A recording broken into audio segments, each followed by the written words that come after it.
hal sano kadib shacabka xorta ah reer koonfur galbeed ayaa xusaya tacsiida dad isugu jira rag iyo dumar oo sanad ka hor si xaq darro ah loogu xasuuqay magaalada Baydhabo ee xarunta gobolka Baay.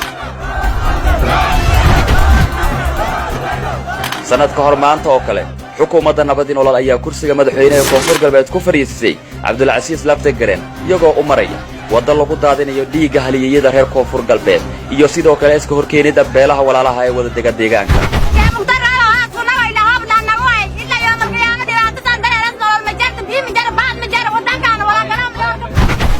يعني أقرأ يعني أنا مسكتني. afar sano kadib bulshada reer koonfur galbeed ayaa isku diyaarinay helitaanka madaxweyne u qalmay inuu shaqada qabyada ah ee koonfur galbeed meesheeda ka sii wada. walilaha meel raayis saczilaadis hatta ma haboonayna laakiin hadii saczilina sharafa kaliye waxaynu u arkeen Laftagareen inuu dib u dhac mooyee hor socod aan u wadin koonfur galbeed.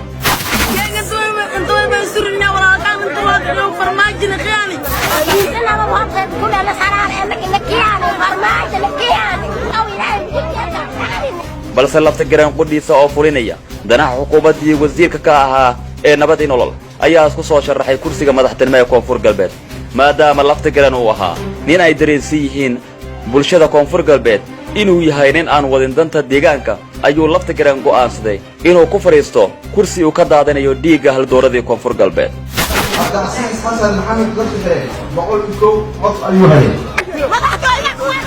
sanad gudihiis magaalada caasimada ah ee Baydhabo ayaa martigelisay siyaasad ay saldhig u tahay daadinta dhiiga haliyada koonfur galbeed iyo iska horkeenida dadka walaalaha ee wada deegaanka. inta daawanayso muuqaalkan kooban waxaan kula wadaagi doonaa dhacdooyinkii murugada lahaa ee ka dhacay koonfur galbeed muddadii kursiga ku fadhiyay Laftagareen. nin dhintay nin dhoobay aaday waxba isma dhaamaane nin dhirmaanya dheeg u gashaan dhiman oo noolayn midab waa casaan iyo madow labada meelood haddii mid u dhaxay maarinka weeyaan adduun waa mootanow iyo mahad ku noolow haddii mid u dhaxay waa miiskan maanta sidaan maanta nahay way gabayga uu tiriyay Siid Maxamed maanta anaga meesha taagan. dilal qarsoodi ah xarig sharci darro ah iyo musaafiris ayaa ah waxyaabaha dhagaha dadka reer koonfur galbeed aad uga batay. xabsiyada magaalada caasimada ah ee Baydhabo ayaa la ciirciiraya maxaabiis u xiran cabirada aragtidooda ku aadan kursiga dhiiga uu ku daatay ee Laftagareen uu ku fadhiyo. ninka duulay ciidamada kaleesto ciidamada qabn isdoor ugu qorn madaxweynaha naga dooran doona wax walba naga dooran doona wan fooyda wadankan u socda wadankana gacantiina soo gali doona taariikha qormaysa ninkii wax fiican qabtayna meel ugu qora ninkii wax xun qabtayna meel ugu qora hana u naxariisaneen taariikhda ma naxariisatee. nolosha 15 ruux oo 14 kamid ah ay ahaayeen dad shacab ah waxaana sidoo kale toogasho lagu dilay ex xildhibaan Cabdishakuur Yacquub waxaa muddo sanad ah si sharci darro ah oo awood sheegasho ah ugu afduuban dawladda federaalka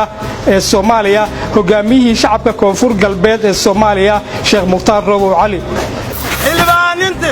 aqalka sare aqalka hoos aqalka dambe qaar ayaan u xiran maxaad live u saarteen bosti baraha bulshada la soo dhigay oo Laftagareen loogu soo horjeedo. tusaale ahaan Cabdifataax Cali Mursal oo loo magacaabay gudoomiye ku-xigeenkii degmada Baydhabo ayaa 2 maalmood kadib xilka laga qaaday waxaana xilka qaadistiisa loo cuskaday in walaalkii uu baraha bulshada ku dhaliilo maamulka Laftagareen. la kawaali gudoomiyaha maaliyadda iyo maamulka aniisa qaraabeena aniib wala nafadaa in dhaafi ya Facebook ay RTYat tirtay lan kala ka qortay maka ayo laakiin Facebook la koob sheegay wala ada saxdoona sheegay wala ada qalad doona sheegay ay tan kale ada la taaba male lan mas'uul ana in la amaana masala dhaliil sanad kadib xasuuqii ka dhacay magaalada Baydhabo waxaa si qasab ah looga hadalsiiyay gudoomiyaha gobolka Baay Cali Wardheere wana si cad u sheegay in xasuuqii ka dhacay Baydhabo ay ku dhinteen 4 qof oo kaliya taasi oo si xanuujinaysa ehelada dadkii la dilay iyo antiboonay toy joogay dhigas ma sheegay meeliyada 4 qof ka dhimatay. Laftagareen oo aan wali bixin diyada dadkii ay dileen ciidanka amar qaata ayaa Baydhabo ku qabanaya waxa uu ugu magac daray sanad guuradii doorashada madaxweynaha koonfur galbeed xilli ay wali dhagaha dadka reer koonfur galbeed ka sii yeerayso xabadihii lagu xasuuqay haldooradii waxaana Laftagareen uu ka dulshidayaa music lagu bixinayo qarash badan kaliya sidii magaciisa lahan loo saari lahaa. rasuulka dulmadiini الظلم ظلمات يوم القيامة waayeeladii waayejoogga ahaa ee reer koonfur galbeed ayaa waxa ay sanad ka hor faraha kala baxeen maamulka uu hogaamiyo laftagareen waalidka kaha suruma hadimu suruma albaab lihidow ibaaba ka soo madaxweynaha dalka naga badadaan musharax muraada lay ununa muraada lena musharax may muraade sanad kadib madaxtooyada koonfur galbeed ayaa si dadban uga dabaaldegaysa qulinta howlgalkoodii guulaystay ee dilidda haldoorada caburinta afmaalka saraysiinta qabyaaladda iyo isku dirka beelaha koonfur galbeed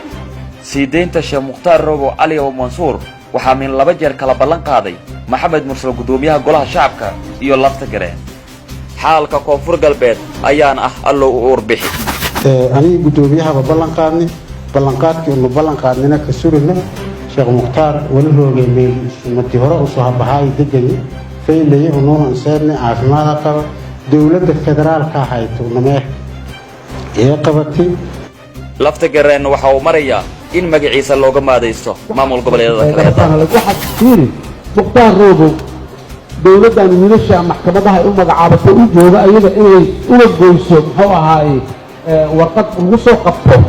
dawladdu ma awoodi waayo إتجاه إيشو قبضان إيشو صار قرب من يجري إلى ما أنت وكل جرا واحد لغة قانون لغة سلمية قانون يعيدها واحد لغة واجر دريها واجر ليها ما بيجوز كذا لكن قصة حرية دي ساعتين لقى هذا أيضا شرع الله مريم حبس معها أنا وأفضوب واحد أبقى سؤال أفضوب لما حبس أنا يسوم مدحويه ما Libullati daw lela saipan lagam badanga lata libullati daw lela saipan lagam badanga lata